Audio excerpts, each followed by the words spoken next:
Hey guys, today I am looking at Mouthwashing. So I've heard a lot about this game. It's been hyped up a lot, and it's kind of a mixed-ish bag where I did really enjoy this game. I thought it was fun and pretty good, but the hype is way overhyped. But so few things why this game is super successful. One, it has a really cool PS1 style graphic system, and two is that it's very short. This is basically an interactive movie, and it's supposed to be beaten in like 2 hours. So, I mean, on that basis alone, I would kind of recommend it. Um, and at the same time, I wouldn't. Like, if you miss this game slash movie, it's really not a big deal. So the gameplay mechanics is like, yes, you walk around the ship, and a lot of the times you're going to be walk around the same architecture of the ship. It's the same kind of scenarios, the same kind of areas you're going to. Very similar, like you basically memorize the entirety of this little loop of the ship from the lobby to the utility bay to the cockpit and the medical bay. There's only like 4 different rooms, and you just go around talking to characters, doing certain things. So you walk around, you pick up items, you have an inventory, you do some puzzle solving. There's like one section where you have to do a bit of stealth running away from, this big enemy. You also have a lot of different psychedelic weird sequences, which I think this game is really based around, that you can turn around and suddenly the hallway is completely changed and it's filled with blood or like weird things or whatever. So it's a very kind of, in a way, bare bones game that it's just trying to tell a horror story, has some definite elements of Silent Hill. But what it really reminds me of in terms of another piece of media is the movie Sunshine, where you have a bunch of people on board a ship that are going on this mission in deep space, and they have this overarching mission that they have to go, save humanity. This one is a little bit different because it's just a container ship. They're just kind of, transporting stuff. And it turns out what they find out that they're transporting is a Costco supplies worth of mouthwash.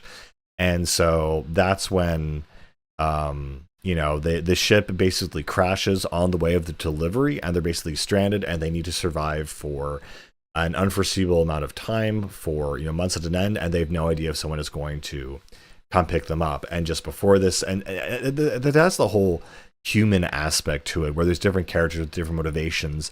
And in total, there's only 5 different characters. There's Jimmy, Curly, Anya, Swansea, and Daisuke. And so Daisuke is kind of like the young kid who's brought aboard for like kind of like a learning experience.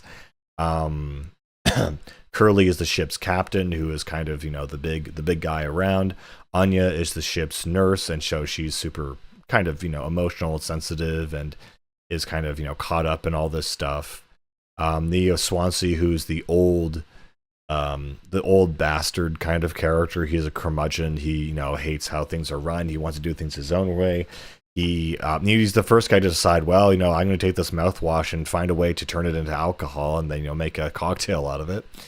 And who else am I forgetting?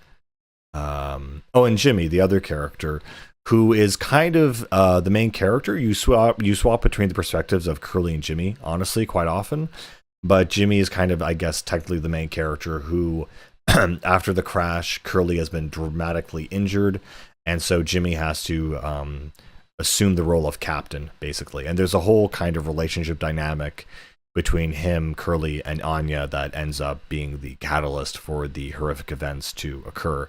So there's a bunch of things that are, in the background that have bubbled up and created a scenario that has led to this tragedy taking place, and you kind of get in bits and pieces. So the other big thing that's interesting about Mouthwashing is that the story that it is telling is told achronistically. So it's completely out of order, similar to a Tarantino movie, where it starts off with the crash happening, and then it jumps forward in time, back in time, and you're getting certain pieces of information where at the end of the game, or even in the middle of the game, you get the climax, but by the end of the game, you get the reasons and the motivations for why the characters did what they did, and why the crash was actually intentional, and why they intentionally crashed the ship. And so it's a really cool, interesting way to unveil a story like this. This is a totally story-driven game. Gameplay elements are not obviously not going to be massive here, so it's very much about the story, and it is a very well done story. It's definitely a thriller, and it's told very, I don't know, easily, very naturally. There's also no voice acting in the game. It's all very much, using sounds and whatever when they talk. Again, there's it's mostly walking around talking to people, but there is some puzzle solving elements here and there near the end. There's some weird psychedelic sequences where you have to, again, just walk through these environments. There's one section where you have to do some basic inventory management where you have to make a cake basically, and read the instructions on the wall on the in-game computer recipe thing, and make it from those instructions. But mostly it's going around and solving things and figure out where to go and where to be and who to talk to most of the time. And again, one stealth section. So that's pretty much the game. I don't really feel like I need to talk more about it. It's basically a movie, a well done thriller-esque movie, very a horror thriller, similar to Sunshine and similar to things like Event Horizon, and yeah, it's a game you just jump in and you play in one sitting. You do not exit and say, "Oh, I'll come back later." No, you do it in one sitting and you experience it, and you're done and you move on. Anyway, I don't know if I want to see more of games like this. I mean, I do enjoy the aesthetic and the perspective and everything, but I think there's only so many different ways you can tell an interesting story in this medium.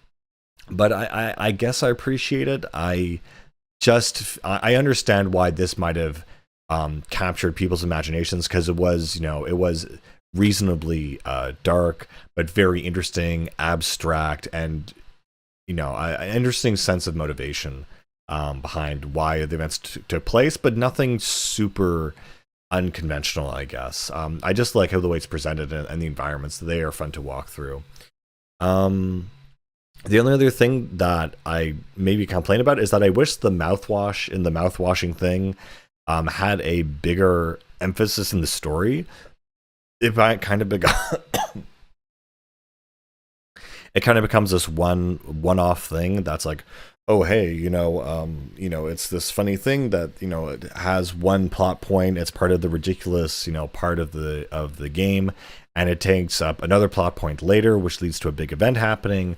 But then it kind of just ends there. It only has two references. It's not like it becomes the sole object or purpose of the symbol of the human emotion or revenge or whatever, the main emotion that was being portrayed in this game. And it's not very iconic of the game either. I would say even the game could have easily been called the Pony Express, which is the name of the ship that they're on, and that would have an equal amount of